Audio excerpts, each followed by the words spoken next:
안녕하세요. 월스트리트 인사이트. 오늘은 아마존의 온라인 약국의 야망에 대해서 어, 실린 기사를 소개하려고 합니다. 네, 이제 본격적으로 아마존이 예, 약을 온라인으로 파는 어, 사업에 뛰어들었다고 합니다. is adding a pharmacy counter to its virtual store. 네, 가상의 온라인 약국을 여는 거죠. 사실은 약 2년 전에 필팩이라고 하는 회사를 이미 인수를 했습니다. 온라인 파머시 사업을 하는데 그 처방된 약을 배달해주는 그런 배송업이죠.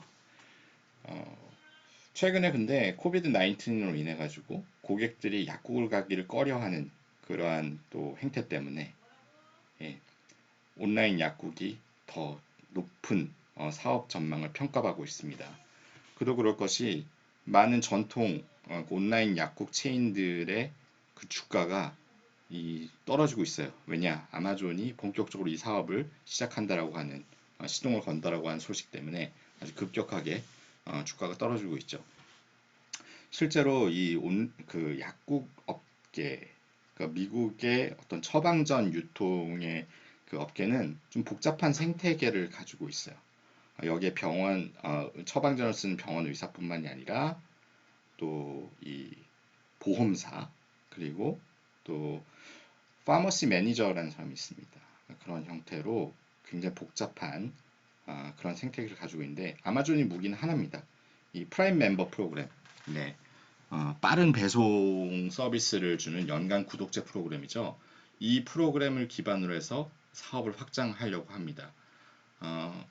아마존이 2년 전에 필팩을 인수를 하면서 이러한 그 공격을 예상을 하고 이미 사실은 CVS라든가 우리가 잘 알고 있는 월그린 이런 회사들이 당일 배송 혹은 또 다른 형태로 본인들의 약국 체인에서의 의료 서비스를 강화하는 그런 형태로 방어를 해왔어요.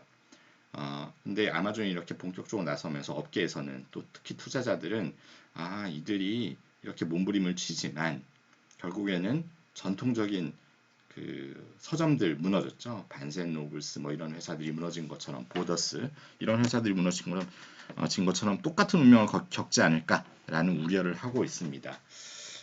주가가 CBS나 월그린 뭐 8에서 9%씩 하루 만에 엄청나게 떨어지기 시작을 했습니다.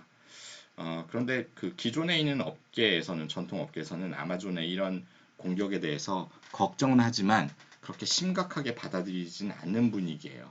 왜냐하면 전통적인 어떤 서점 또 책을 전통적으로 그 오프라인을 사다가 온라인 사는 것과는 달리 아까 말씀드린처럼 병원의 의사 또 보험사 또 여러 형태의 생태계에 있는 그런 그 스테이크홀더라고 하죠.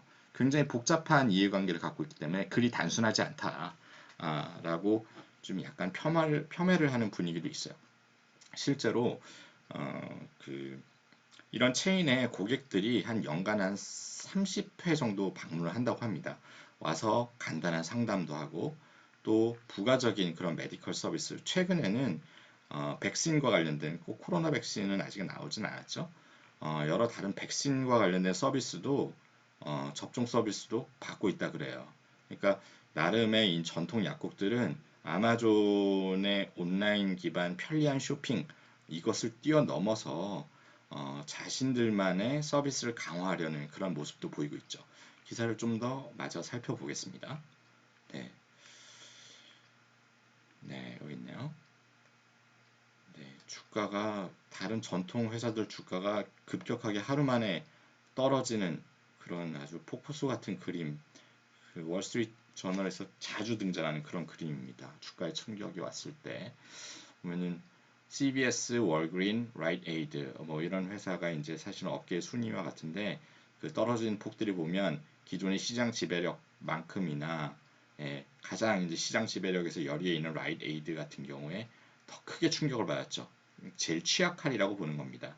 아마존은 일단 사람들이 정기 배송 형태로 많이 찾을 만한 처방전 약품, 인슐린, 또 이제 천식 환자들이 쓰는 또 이제 호흡기라고 하죠. 이와 같이 자주 정기적으로 배송받아야 하는 처방받아야 하는 그런 상품들을 중점적으로 노리고 있어요. 본인들의 사업의 강점이 정기적인 배송, 그리고 빠른 배송이기 때문에 그렇습니다. 현재까지는 당연히 대부분의 사람들은 이 처방전을 통해서 나온 약을 구매를 하는데 전통적인 그 오프라인 드럭스토어 앞서 말씀드린 CVS나 월그린에 가서 처방전 약품을 구매를 하죠. 근데 여기 이제 메일 오더 프리 서브스크립션, 그러니까 메일 형태로 그 우편 형태로 이 서브스크립션 된 약을 받아보는 그런 행태도 작년에 비해서 21%나 늘었다 그래요. 그리고 전체 시장에서 오프라인 형태가 아니라 이렇게 사실상 이제 가상적인 형태, 온라인의 형태라고 볼 수 있는데 이런 형태로 배송받는 그 쉐어가 점유율이 5.8%까지 올라갔다 합니다. 이게 역사상 최고치를 기록했다 그래요. 아무래도 이제 코로나에 의한 일시적인 영향도 있을 겁니다. 하지만 우리가 지금까지 코로나가 미쳤던 여러 가지 유통에 줬던 영향, 어떤 엔터테인먼트, 미디어에 줬던 영향, 이런 것도 여행에 줬던 영향처럼 코로나의 충격이 일시적인 부분도 있지만 한번 전통적인 방식이 아닌 새로운 방식을 접했을 때 그것이 더 편리하다, 그리고 다른 어떤 단점이 없다라고 느껴지면 계속 쭉 간다라는 거죠. 예, 되돌아가지 못한, 그 돌이킬 수 없는 강을 건너는 그런 행태도 많이 봤습니다. 과연 약국을 이용하는 행태도 그렇게 바뀔 것인가? 라는 부분에 대해서 설왕설래 말이 많습니다. 아마존이 이렇게 치고 들어오자 CBS 같은 경우는 또 다른 방식으로 방어벽을 치고 있어요. 뭐냐면 그 미국의 거의 최대 보험사죠. 그 약을 처방하고 또한 그 처방된 약을 구매하는 데 관여를 하는 주요한 이제 그 생태계 멤버인데 아테나라는 회사를 인수를 해버렸습니다. 그러니까 보험사와의 관계를 강화하는 형태로 또 방어벽을 치고 있는 거죠. 예, 실제로 월그린 CEO는 아마존이 이렇게 치고 들어온 거에 대해서 굉장히 회의적으로 보고 있습니다. 난 그렇게 많이 걱정하지 않는다. 이 약국이란 세계는 제약, 또 이 처방전 약이 구매되고 하는 그 세계는 그 아마존이 익숙한 형태의 어떤 배송 중심의 편의를 가져가는 세상보다는 훨씬 더 복잡하다. 예, 그렇기 때문에 그 오프라인에 있는 기존의 이제 약국 체인들 계속해서 미래에도 굉장히 중요한 역할을 할 거다. 앞서 보셨듯이 한 30회 정도는 1년에 간다라는 거 아니에요. 예, 그렇기 때문에 프라임 로열티 프로그램 기반으로 배송 편의를 승부를 하는 아마존이 과연 기존의 약국 체인 무너뜨릴 수 있을까? 본인들은 그렇게 생각하지 않는다라는 거죠. CBS는 아테나, 그러니까 그 보험에 가입된 고객들을 또 주요한 고객으로 해가지고 자신들의 약국 체인으로 유도하는 그런 형태로 방어벽을 치고 있고, 또 다른 그 드럭스토어 체인들도 점점 더 그 아마존은 갖고 있지 못한 그 보험사와의 대형 보험사의 관계를 강화함으로 해가지고 아마존의 온라인 공습에 대비를 하고 있다는 그런 소식입니다. 네, 감사합니다.